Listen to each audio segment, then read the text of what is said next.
everyone, welcome to the Hermione's Geo Weekly podcast. And today we are with Eyüp Artvinli.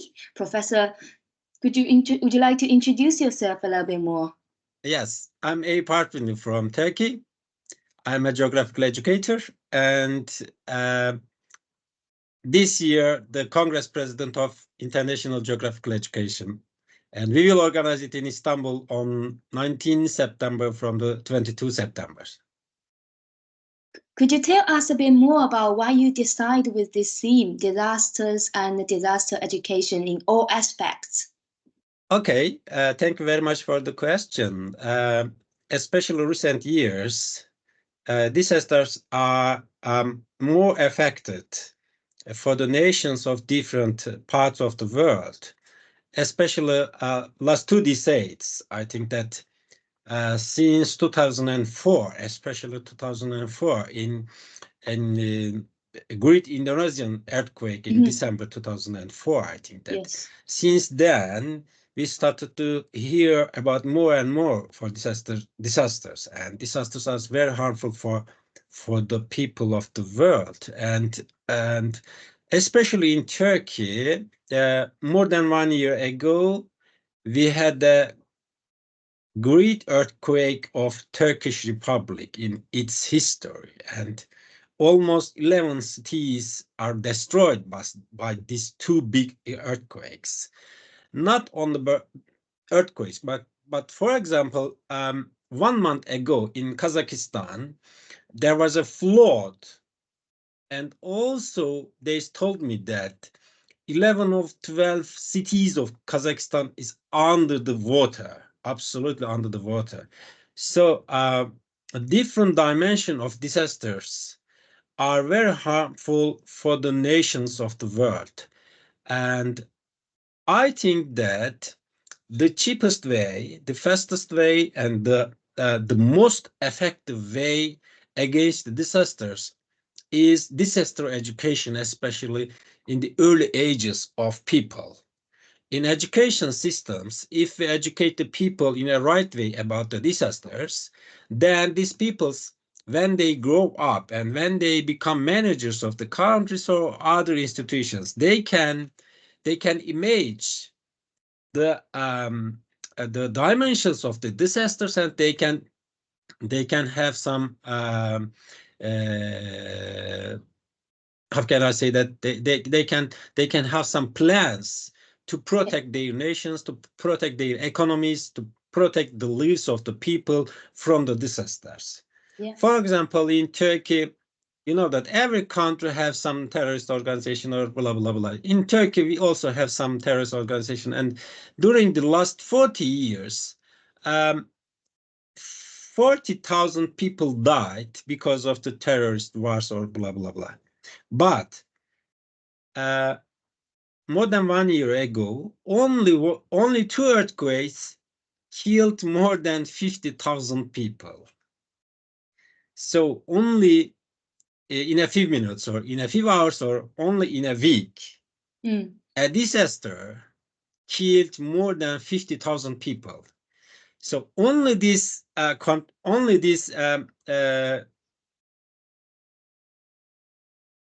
how can I say, only these 2 events can help us to understand how much disaster education is important for the future of the people and the nations.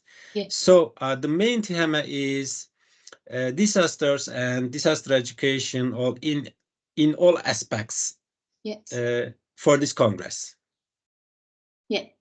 And I noticed there are also other topics involved. Would you like to also say a bit more about it? Yes, as the main theme, although the main theme is disaster and disaster education for this Congress is a Geography Education Congress. So we aim to bring together all the geographers and geography educators together, because geographers need to know how can they teach geography, and geographical educators need to know better geography. So geographers needs to geographical educators, and geographical educators needs to geographers and their works too. So because of because of this, we aim to come together all the geographers and geographical educators in this Congress.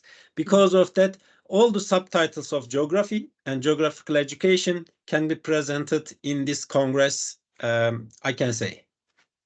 Yeah, that's great.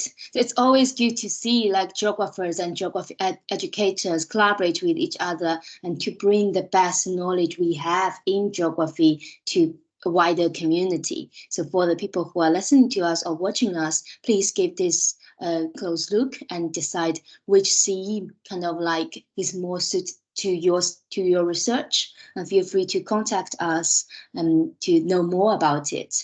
And this is also the call for papers, because I noticed that in this website you only have one Turkish kind of like icon, and there are loads of icons like links you to links use English. That's why it's kind of like targeted at an international audience. We have English as a main language spoken at the Congress. Yeah, dear Harmony, by the way, I can explain something also. Mm-hmm. This Congress will be in Turkish and will be in English language. And there will be simultaneously translation. So Turkish participants can listen all the international participants, and all the international participants can listen Turkish participants in English language. I see. That's great. So it's a bilingual conference enabled by the translation service. Yes, that's great. It will be definitely an international congress. Yes. So I noticed this is the 6th Congress, right? Yes. So where would be the 7th one? What is going to happen next year? Well, it is not clear yet, but we are working on it to organize it in Italy for the next year. I hope to conclude it until the Congress and announce it at the end of the Congress where it will be next year. Yeah. So it will be really exciting to see the Congress travel in different countries and see how it connects geographers and geography educators from different fields. Would you like to tell us a bit more about like how does this Congress start? Have you been involved with it from the very beginning of the Congress on geography education? In fact, in a national level, in 2018, one of my friends and me were thinking that we should organize a congress in geographical education for Turkish geographical educators. And we made a start in Cappadocia. It's a very centralized region of Turkey, very touristic area of Turkey. And of course, it was the first time, and it was not easy to announce it in an international level. And the second one, I organized it in my city, Eskişehir. It means that old city, and it is located between Istanbul and Ankara. Yeah. And it was very good congress. Many president of Geographical Education Association from the European come to join to our congress, and I organized a panel for them. For example, Ellen Kinder from the Geographical Association in England, Inga Greil from the German Geographical Association, and Jongwon Lee from the South Korea Geographical Association, and Ian Hale from Australian Geographers, and Davide Pavia from the Italy Geography Teacher Association, and I don't remember some more. There were, I think that there were participants more than 22 countries and around more than 100 persons from all over the world, and there were more than 800 participants in the second Congress in my city. And then we organize it every year, but you know that because of the COVID and pandemic time, we had to organize it in online for 2 years. And then last year we organized it in Antalya, also one of the touristic capital city of Turkey. And this year we decided to organize it in Istanbul.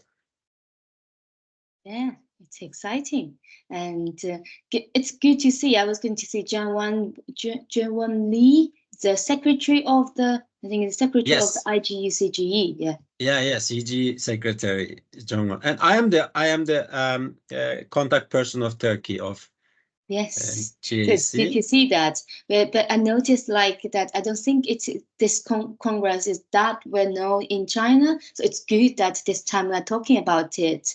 So would you Yeah. like to introduce a bit more about what will happen at the conference? What will be the keynote? What will be the field trip? Yes. We are organizing some keynote speakers from Japan, from Far East countries, especially who works about disaster education, and some people from European countries who also work in disaster education. We will announce them in the website very soon, in a week, and there will be some more activities during the Congress. Of course, some activities will be for Turkish teachers, Turkish geography teachers, especially some Turkish panels and some teaching activities for geography teachers there will be. But at the end of the Congress on Sunday, the Congress will be started on Thursday. And on Sunday, we will have a field trip, two field trips in Istanbul. One field trip is the cultural, historical, and natural sides of Istanbul. And the other field trip is a Bosphorus field trip. During the all day, Istanbul Bosphorus field trip will be explored by the participants. That sounds very exciting, especially with the field trips. I think almost all geographers, geography educators, really excited by the field trip because this is the moment you really not just in the room talking to each other, but you get into to understand how the city is going on. And it's great that it will be Turkish geographers, Turkish geography educators joining at that field trip. Sounds very exciting, and there will be loads of educational resources. I think that could be developed from it. Yeah, definitely. We had many foreign participants in the past too, and we have some contacts with them. We have some project with them, and we are still trying to develop more international project with them too. So this Congress, I believe that this Congress will give an opportunity for the participant about these activities for future activities too. Yeah. Sorry, I accidentally hit the chair, so it's like noise. Nothing happened. Everything's okay here. Okay. Yeah. That's great. So yeah. So and I also noticed that with all these call for papers, I wonder because I know journal publication has always been very important for scholars, and either it's in professional journal or academic journal. Do you think some of the Congress will have kind of like competitions of paper, and will there be a special issue coming as a result of the Congress for some topics? Yes, you are right. In the past, we did it, and nowadays we are also working about it. And we will publish and we will announce publication opportunities soon, also in our website. And I would like to inform that we will have full text proceedings books, and we will apply to be indexed in Web of Science and in Scopus. So we plan to already to publish full text proceedings, and when we complete the opportunity about publication of a journal, we will announce it in our website. Yes. And there's another question asking me from someone just finished my PhD is I understand that for early career researchers, there will be kind of like their financial situation may not be as good as other people who already have a permanent position in university. Is there any kind of bursaries that provide for the early career researchers, those who are PhD students or research masters? Well, support for the people who first joining. For these positions, there is a fund in Turkey, and as a Congress president I applied for this fund. Yes. And if we get this fund, we can support some early career geographers and geography educators about this.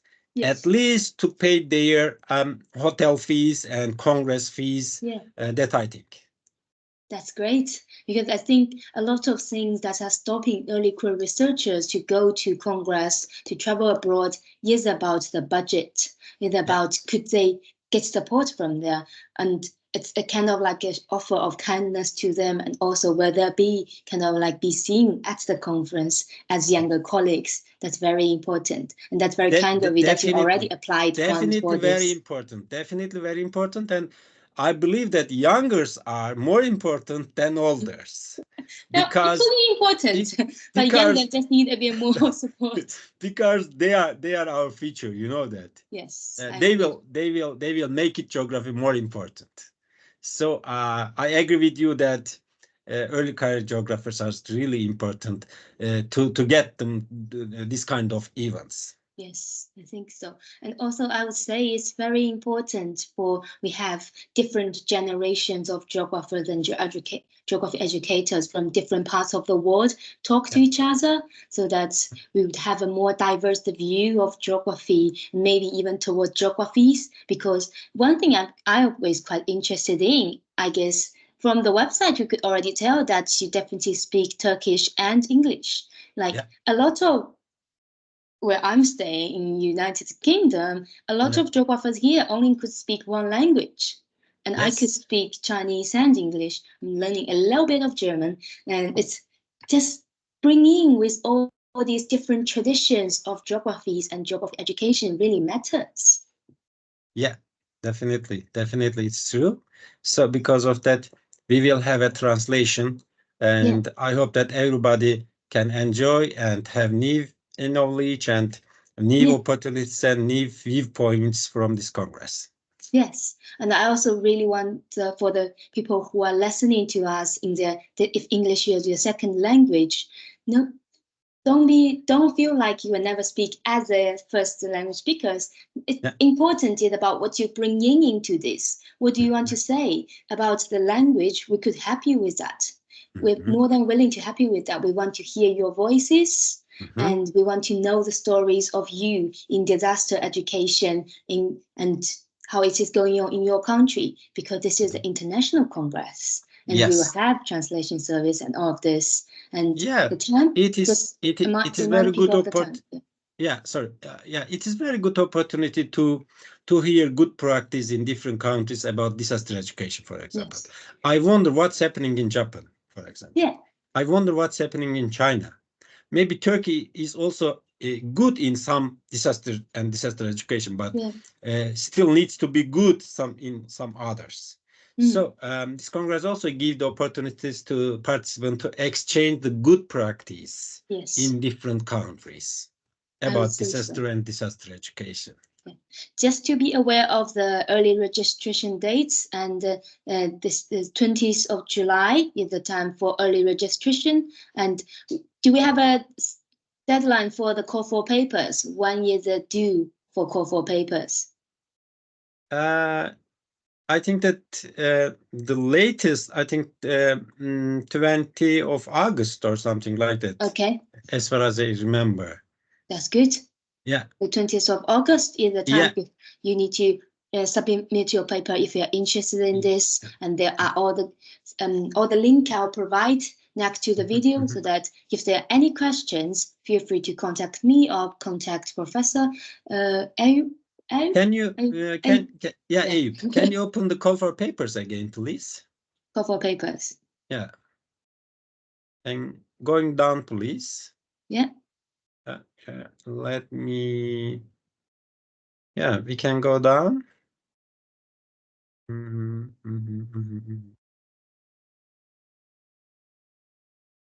Yeah. Yeah, there is no important dates. We should go to up and about the Congress, and maybe there will be important dates there. Yeah. Go back to the right side, and yes, important dates. Important dates. Yeah.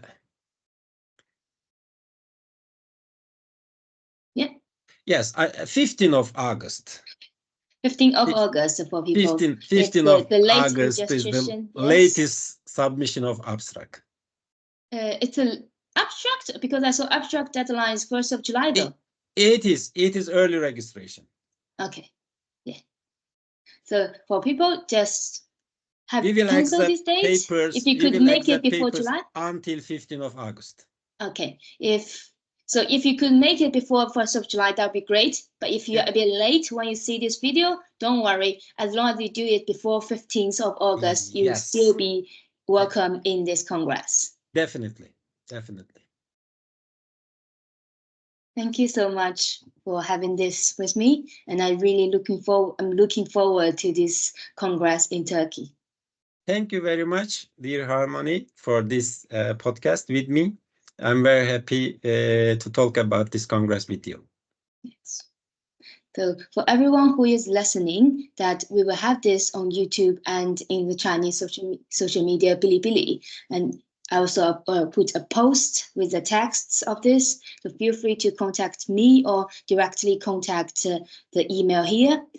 Stay in contact. We're willing to answer all your questions and inquiries. That is the email that they can write us in English language also. Yes.